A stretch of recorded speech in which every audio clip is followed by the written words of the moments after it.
Assalamualaikum warahmatullahi wabarakatuh. Saya akan coba memaparkan mengenai bisnis model yang dikembangkan oleh Divisi Operasi dan Pemeliharaan Jalan Tol PT Hutama Karya. PT Hutama Karya adalah perusahaan jasa konstruksi yang dimana melalui Perpres nomor 100 tahun 2014 dan perubahannya pada Perpres nomor 117 tahun 2015, PT Hutama Karya mendapat penugasan untuk membangun jalan tol Trans Sumatera sepanjang 2.700 km yang membentang dari Bakahuni sampai dengan Aceh. Akibat dari perubahan portofolio yang sangat signifikan, maka PT Hutama Karya merubah visi dan misinya, di mana visi PT Hutama Karya adalah sebagai Indonesia Most Valuable Infrastructure Developer atau pengembang infrastruktur terkemuka Indonesia. Dan misinya adalah menyukseskan mandat pemerintah untuk membangun dan mengoperasikan jalan tol Trans Sumatera. PT Hutama Karya menyadari beratnya penugasan pada jalan tol Trans Sumatera yang memang layak secara ekonomi tetapi tidak layak secara finansial. Sesuai dengan misi kami, yaitu mengembangkan multibisnis berbasis infrastruktur, kami mencoba mengeksersis bisnis model yang ada sehingga akan membuat revenue stream baru untuk jalan tol Trans Sumatera.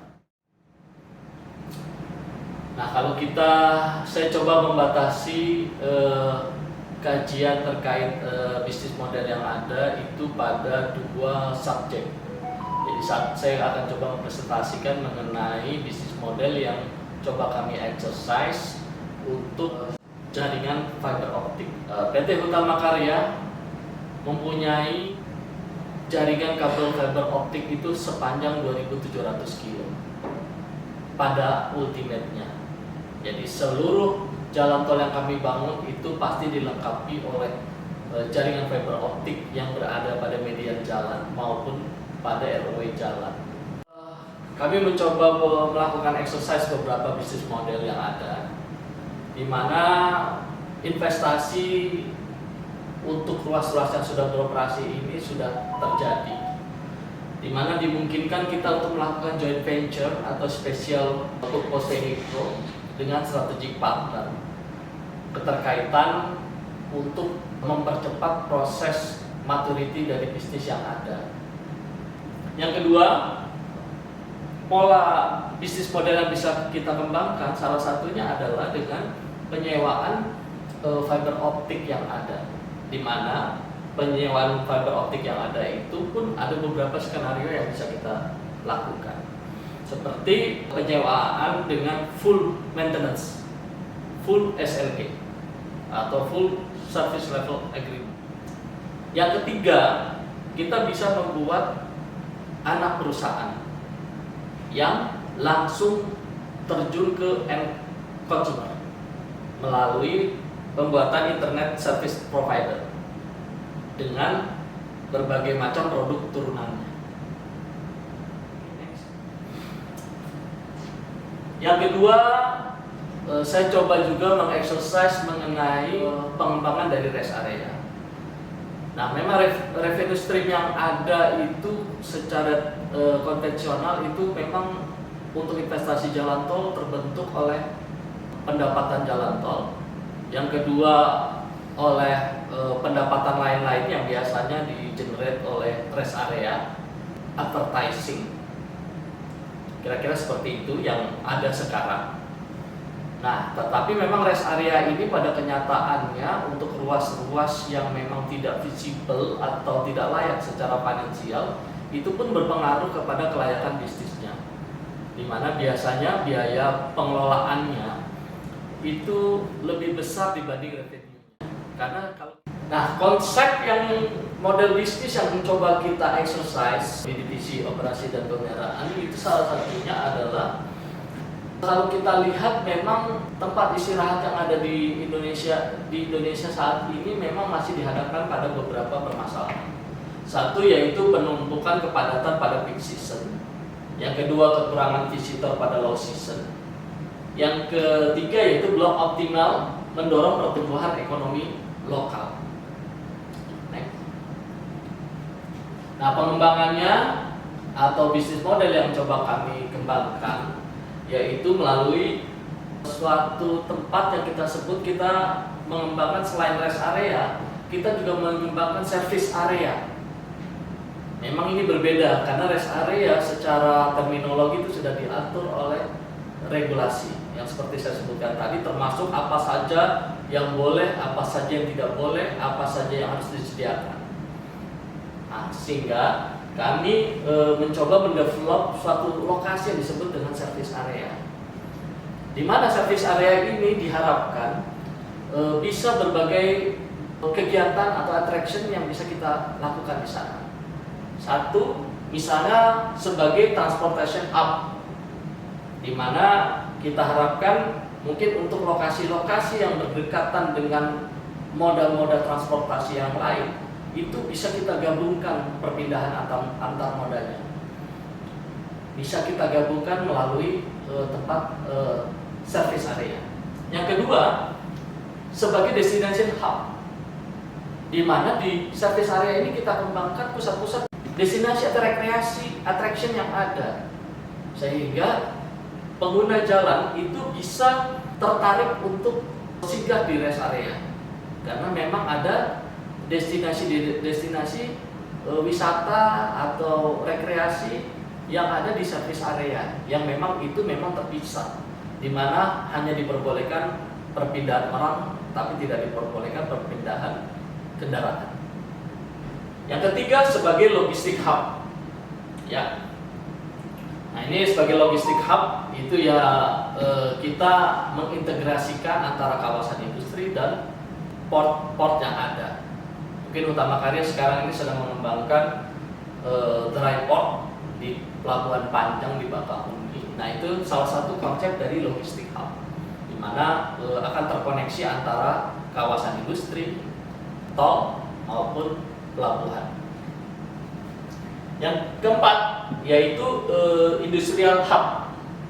Nah, ini industrial hub yang seperti yang saya bilang tadi,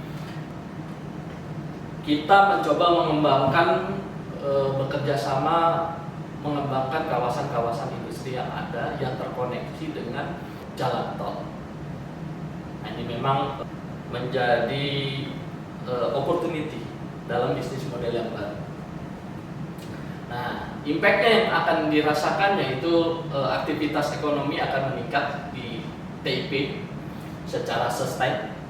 Terus kita mengoptimalisasi pemanfaatan infrastruktur jalan tol.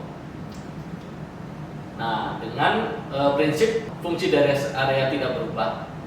Terus pengembangan rest area merupakan pengembangan yang memang kita harus lihat juga akan potensinya. Tidak semua tempat bisa didevelop dengan keempat kondisi ini. Kita harus lihat posisi dari masing-masing rest area yang ada. Yang ketiga, perlu dilakukan juga penyusunan regulasi. Nah, penyusunan regulasi ini sudah bergulir, ya, sudah ada korespondensi antara Badan Usaha Jalan Tol maupun regulator yang diwakili oleh Badan Pengatur Jalan Tol. Oke, next. Nah, ini kalau secara tampilan seperti ini. Jadi di sini ada rest area dengan memang fungsinya yang sudah kita diatur oleh regulasi. Nah, di sebelahnya akan ada service area yang dengan 4 konsep tadi. Ya, jadi bisa nanti terintegrasi dengan moda-moda maupun terintegrasi dengan logistik, ya, bisa kereta, bisa pelabuhan, bisa pergudangan dan lain-lain. Nah, ini terus akan kita exercise. Nah, ini kalau kita bicara bisnis model kanvas, ya. Jadi dalam bisnis model kanvas, dari apa yang saya ceritakan tadi, itu ada 6 value proposition yang kita tawarkan. Ya, satu, bahwa Utama Karya adalah istilahnya kami mendeklar sebagai networking solution for Sumatera. Karena kami yang saya sebutkan tadi, kami mempunyai tanah yang bersambung dari Bakahuni sampai dengan Aceh, di mana networking infrastructure seperti fiber optik kami membentang dari ujung Bakahuni sampai dengan Banda Aceh, dan itu terinstal di Median maupun di ROE. Terus yang kedua juga sebagai digital connection for Sumatera, karena digital connection itu poinnya adalah networking. Begitu kita bisa kembangkan networking dengan baik, maka environment dari digital connection itu pasti akan terbentuk, dan kita bisa lakukan apapun jika environment itu sudah terbentuk. Value proposition yang ketiga yaitu bahwa kami menyambungkanlah dari ujung Bakau sampai dengan Aceh, toll road kami membentang, jadi bersambung, sehingga akan mempercepat proses logistik, mengeskalasi pertumbuhan, menarik minat para investasi. Yang keempat, kami akan juga menawarkan bahwa tol itu terutama di rest area itu akan menjadi pusat attraction baru, dalam artian orang akan nyaman dan efektif dan efisien jika melakukan meeting di jalan tol kami, terutama di rest area, dikarenakan akses menuju kota juga rata-rata cukup jauh, memakan waktu. Nah, kalau memang bisnismen itu mempertimbangkan consider terhadap waktu, maka ini menjadi value yang penting, di mana orang cukup bertemu di rest area saja dengan fasilitas business meeting yang proper. Diharapkan itu akan membangkitkan istilahnya behavior baru lah. Yang kelima yaitu kami juga mencoba menawarkan menghubungkan antara customer dengan service provider. Keenam yaitu kami juga sebagai one stop solution untuk keperluan perjalanan. Jadi kami mengembangkan beberapa platform yang diharapkan menjadi one stop solution. Jadi orang tidak perlu berpindah-pindah aplikasi, tidak perlu lain-lain, karena keunggulan kami itu tadi, networking kita akan bentuk di jaringan jalan yang kami punya, sehingga platform digital akan berfungsi di ruas-ruas kami. Nah, sehingga itu akan menjadi solusi bagi para pengguna jalan. Nah, itu secara value proposition. Nah, key activity-nya apa saja? Itu ada juga ada, yaitu platform maintenance.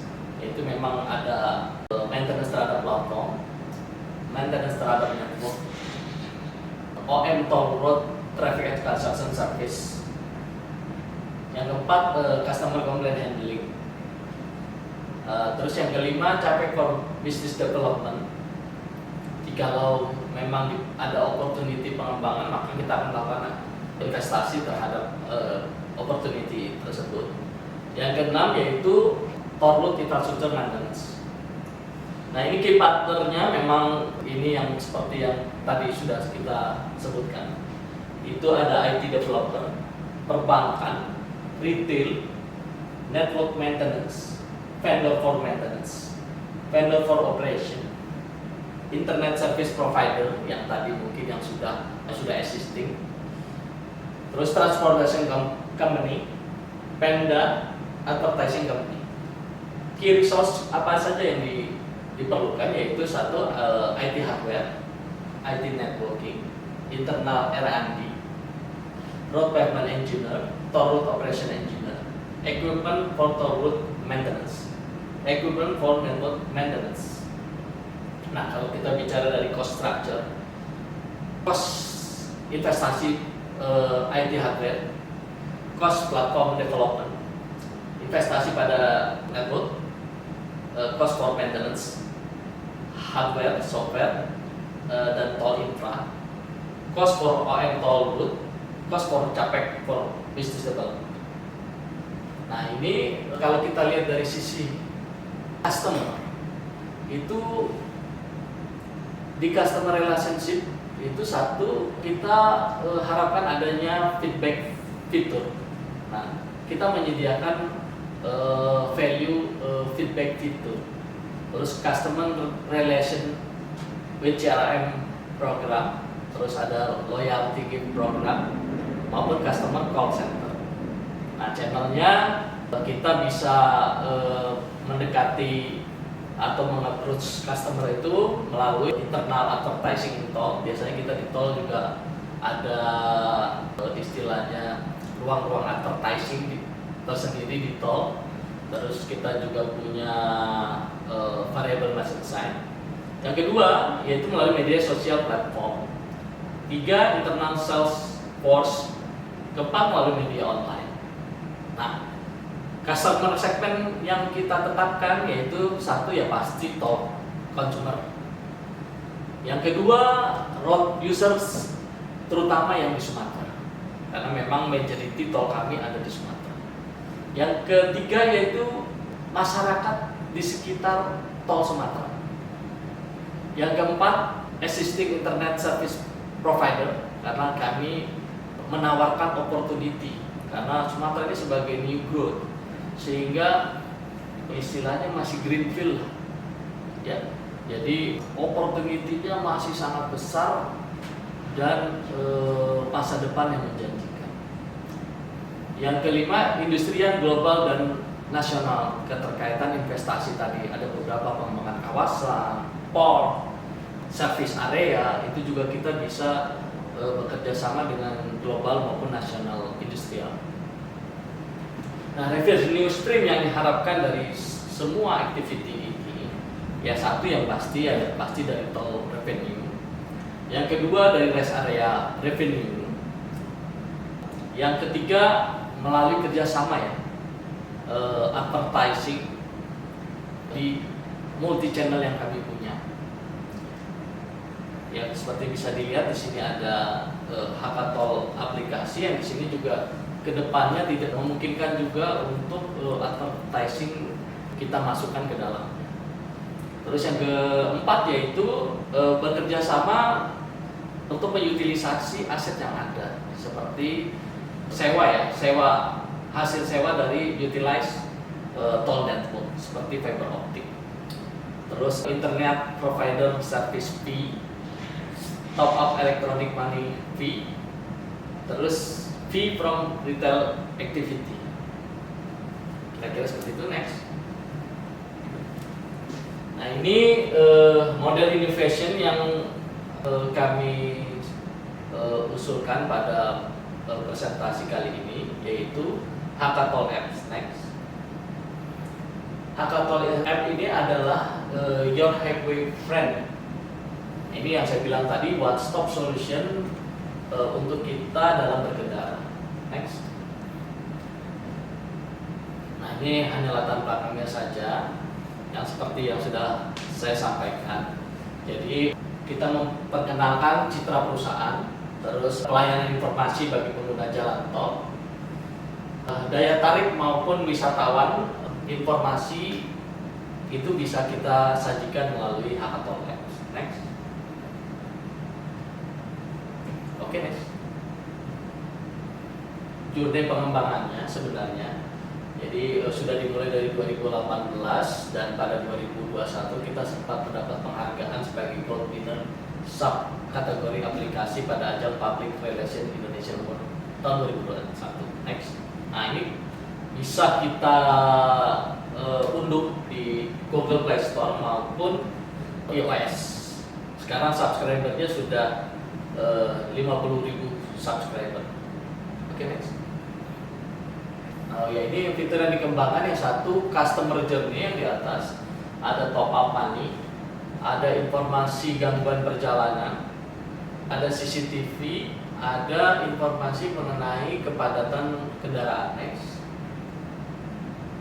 Nah ini kita juga melihat kondisi seluruh jalan tol yang ada di Utama Karya. melalui fitur CCTV ini ya, yang bisa dilihat secara stream. Kami hampir mempunyai 1000 CCTV yang terpasang yang bisa diakses seluruhnya di aplikasi ini. Next. Selain itu kami juga memberikan informasi kepada pengguna jalan keterkaitan kondisi traffic, di mana informasi ini diambil secara real time melalui sensor-sensor yang kami pasang pada jalan tol kami menggunakan remote traffic microwave sensor ya, yang nanti akan dianalisa artificial intelligence dan akan kita projecting ke dalam kanal-kanal kami seperti Hackathon aplikasi. Next. Oke. Yang selanjutnya yaitu pada aplikasi ini juga akan memberikan informasi mengenai rest area maupun explore near you. Nah, di sini kita bisa lihat begitu kita berada pada suatu lokasi, kita bisa tahu attraction apa aja yang ada di sana, kuliner apa saja yang ada di sana, hotel apa saja yang terdekat dari lokasi kita. Nah, itu akan disediakan di aplikasi. Next. Selain itu, kami juga mengembangkan fitur customer journey, di mana customer journey ini akan memandu customer dalam melakukan perjalanan. Nah, ini customer journey yang tadi saya sudah jelaskan, yaitu kita akan mendapatkan direction atau arah, terus estimasi tarif tol, traffic mode. Jadi tidak usah takut karena ini sudah enak dilihat karena dalam bentuk traffic mode. Ya, yang selanjutnya itu mengenai fitur top up e-money, di mana pengguna jalan bisa melakukan top up langsung dari gadget mereka di aplikasi kami dan menggunakan fitur NFC. Oke, next. Apalagi yang selanjutnya akan kami kembangkan di Hackathon aplikasi ini, yaitu mungkin kami akan mulai menggali beberapa fitur mengenai artificial intelligence yang bisa berinteraksi dengan pengguna jalan melalui Hackathon aplikasi. Yang selanjutnya juga selalu tetap sosialisasi, menjaga performa aplikasi, dan kita harapkan aplikasi kami bisa secara aktif digunakan oleh user dalam memenuhi kebutuhan melakukan perjalanan. Oke, lanjut.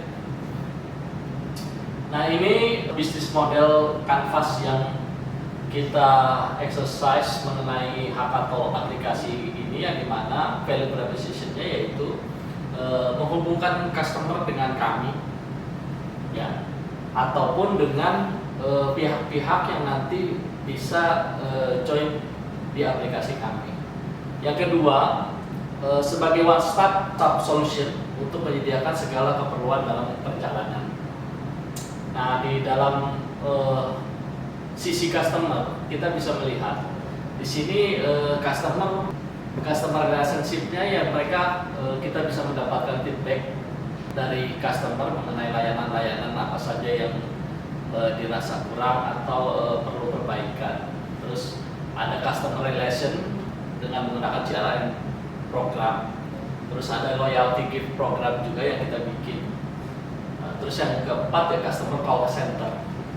Nah, itu channelnya untuk menggapai customer kami yaitu melalui internal advertising in-tol. Terus yang kedua media sosial platform, terus media online. Customer segment yang kita sasar yaitu tol customer, terutama di yang Sumatera, community yang di area Sumatera, karena memang sifatnya aplikasi ini tidak hanya di tol, itu bisa dipakai untuk semua area.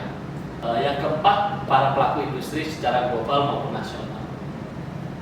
Nah, kalau kita melihat dari key activity-nya yaitu tadi ya kegiatannya ya maintenance platform, customer complaint handling yang kita selalu memaintain mengenai komplain dari customer, terus cyber security dan electronic fraud monitoring karena ini sudah ada transaksi di dalamnya.